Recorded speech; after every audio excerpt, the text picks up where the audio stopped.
जय जगन्नाथ आपण मानक बहुत बहुत स्वागत आपण निज चैनल को। दर्शक बंधु जदि आपण जीवन में प्रत्येक जगार बहुत संघर्ष कर प्रत्येक जगार परिश्रम बहुत कर कष्ट बहुत कर संघर्ष रे अवहेला नहीं कर्म रे अवहेला नहीं आपण दिन राति जेकोसी गोटे जिनिस को आचिव करने ता पछरे लगी रही प्राणपण चेष्टा चलती एवं कष्ट आपणकर शारीरिक कष्ट सह मानसिक कष्ट सह बौद्धिक कष्ट सागरे रही किंतु आपण अनुभव कर जो अनुसार कष्टर फल पाइबा कथा आपन को फल मिलूनी प्रत्येक जगार असफलता प्रत्येक जगार अनसक्सेसनेस प्रत्येक जगार आपण को अपमान प्रत्येक जगार कैरियर को लेकिन चाकरी को लेकिन बिजनेस को लेकिन कंपनी जॉब करुछंती प्रत्येक जगार आपण माने तलमुहा ही होती कौटी आपण को सफलता बा अपॉर्चुनिटी मिलूनी बहुत चेष्टा कलापर पाठ बहुत पढ़ी डिग्री बहुत अच्छी बुद्धि बहुत अच्छी किंतु अपॉर्चुनिटी नहीं कौटी किसी ट्राए करुँच सक्सेस हो पारना इंटरव्यू रे फेल बा कौन सी जगार आपण जेते बुद्धि विवेक एवं शारीरिक बल खर्च करने आपणकर असफलता ही हाथ मुठा को आसूची। तेज आज खूब सुंदर सरल सात्विक उपाय कहबी। दर्शक बंधु आपण मैंने जानते मुझे भी गुणी तंत्र को विश्वास करे नहीं ताकू मध्य प्रश्रय दिए नहीं। खूब सात्विक आमर धार्मिक विचारधारा आद्य संस्कृतिर विचारधारा वेदशास्त्र पुराण रे रही चिंताधारा को एवं से प्रतिकार को मो ज्योतिष शास्त्र अनुसार मुझे पाखे पहुँचे थाए। आपणकर मंगल करने मोर एकमात्र लक्ष्य सबुबले मुझे विश्वास करे जितेबले जो प्रतिकार मिली मुझे कहूँ आपणकर काम लागू आपण को सफलता मिलू किंतु सबु पछरे गोटे जिनिस कर्म ठीक रखा दरकार।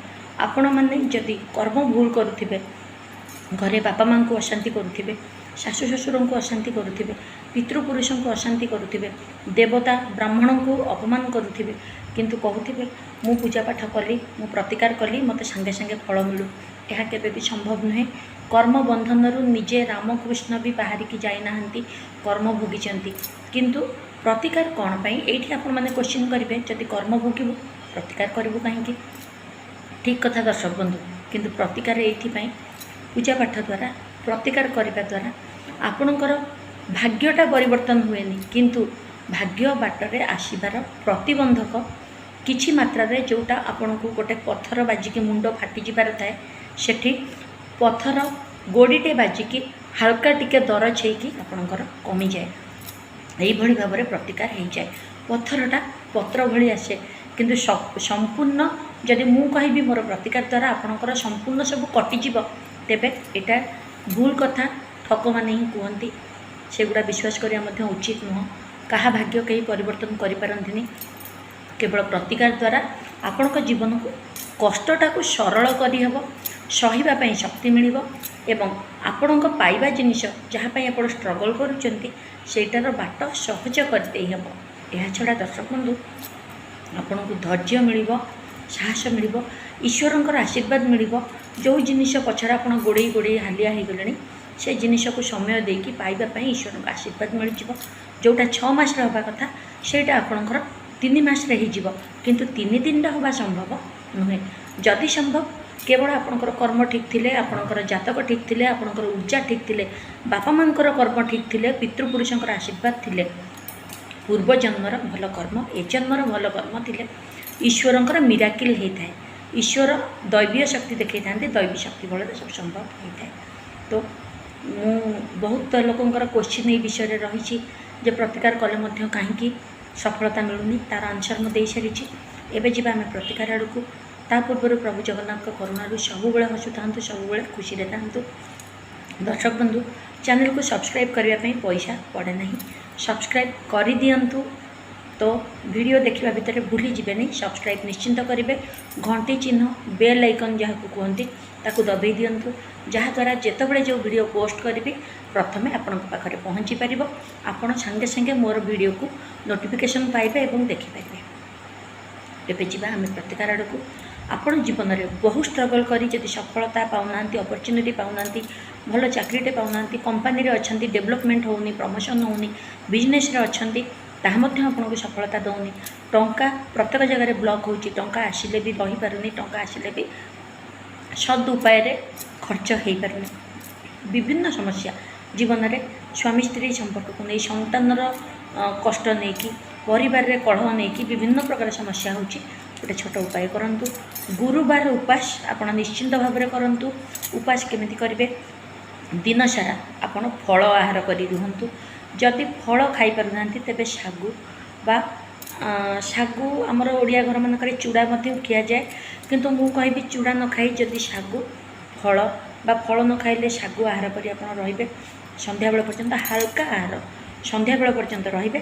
ସନ୍ଧ୍ୟାବେଳେ ଯେତେବେଳେ ସନ୍ଧ୍ୟା ହୋଇସାରୁଛି ଆପଣ କିଛି ହଳଦିଆ ମିଠା, ଯେମିତିକି ବେସନର ଲଡ଼ୁ ବା ହଳଦିଆ ରଙ୍ଗର ମିଠା ଯାହା ଆପଣ ପାଉଛନ୍ତି, କିଛି ନହେଲେ କଦଳୀ ମଧ୍ୟ ନେଇପାରିବେ।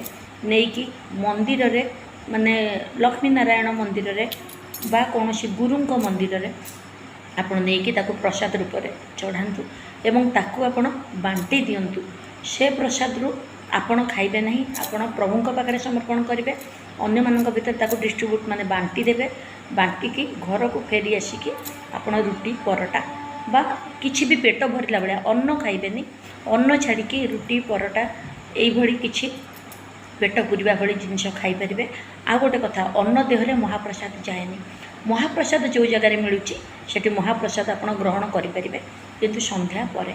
ଏବଂ ପ୍ରତ୍ୟେକ ଦିନ ଅତି କମ୍ରେ ଆପଣ ମାନେ 51 ଥର ହେଉ, 108 ଥର ହେଉ, 21 ଥର ହେଉ, ଯଦି ସମୟ ନାହିଁ ଅତି କମ୍ରେ 11 ଥର ହେଉ ପଛକେ ଓମ୍ ଗ୍ରାମ ଗ୍ରୀମ୍ ଗ୍ରୋ ସହ ଗୁରବେ ନମଃ। ଓମ୍ ଗ୍ରାମ ଗ୍ରୀମ୍ ଗ୍ରୋମ୍ ସହ ଗୁରବେ ନମଃ। ଏଇଟା ଗୁରୁଙ୍କର ମନ୍ତ୍ର ଜପ କରନ୍ତୁ। 108 ଥର ଜପ କଲେ ଖୁବ୍ ଭଲ, ନଚେତ୍ 51 ଥର। ନାହିଁ ତ ସମୟ ନାହିଁ, ଆପଣ ବିଜି ପର୍ସନ୍, ତେବେ 11 ଥର କରିପାରିବେ। ଦେଖନ୍ତୁ 45 ଦିନ ଭିତରେ ଆପଣଙ୍କ ଜୀବନରେ ନିଶ୍ଚିନ୍ତ ଭାବରେ ପରିବର୍ତ୍ତନ ଆସିବ। ଉପାସ ଗୁରୁବାରକୁ ଗୁରୁବାର କରିବେ। ଗୁରୁବାର ଦିନ ସନ୍ଧ୍ୟାବେଳେ ହଳଦିଆ ମାନେ ମିଷ୍ଟାନ୍ନ ବା ହଳଦିଆ ଭୋଗ ଯେଉଁ ମିଠା କହିଲି ବା ହଳଦିଆ କଦଳୀ ଏଇଭଳି ଭାବରେ ବା ଫଳ ମିଠା ଉଭୟ ମିଶାଇକି ଆପଣ ପ୍ରସାଦ ଲଗାଇ ବାଣ୍ଟନ୍ତୁ। ଦେଖିବେ ଜୀବନରେ ନିଶ୍ଚିନ୍ତ ପରିବର୍ତ୍ତନ ଆସିବ, ଅପରଚ୍ୟୁନିଟି ଆସିବ, ସୁଖ ସୌଭାଗ୍ୟ ଆସିବ, ଧନପ୍ରାପ୍ତି ଯୋଗ ଆସିବ, ସୁନ୍ଦର ସ୍ତ୍ରୀ ବା ସ୍ୱାମୀ ପ୍ରାପ୍ତ ହେବା ସଙ୍ଗେ ସୁଖୀ ପରିବାର, ଘରେ ଯଦି କଳହ ରହୁଛି ଧୀରେ ଧୀରେ ଦୂର ହେବ, ସୁଖୀ ପରିବାର ପ୍ରାପ୍ତି ହେବ, ସନ୍ତାନମାନଙ୍କ ଜୀବନରେ ମଧ୍ୟ ବହୁତ ସୁଖ ସମୃଦ୍ଧି ଆସିବ, ପରିବର୍ତ୍ତନ ହୋଇଯିବ। ଆଶା କରୁଛି ଦର୍ଶକ ବନ୍ଧୁ ଆପଣଙ୍କ ପାଇଁ ଆଜି ଖୁବ୍ ସୁନ୍ଦର, ସବୁ ପ୍ରକାର ଉନ୍ନତି କଲା ଭଳିଆ ଗୋଟେ ସୁନ୍ଦର ଉପାୟଟିଏ କହିଛି। କାମରେ ଲଗାଇଲେ ମଙ୍ଗଳ। ଦେଖା ହେବା ନେକ୍ସଟ ଭିଡ଼ିଓରେ। ସବୁବେଳେ ହସୁଥାନ୍ତୁ, ସବୁବେଳେ ଖୁସିରେ ଥାନ୍ତୁ। ଜୟ ଜଗନ୍ନାଥ।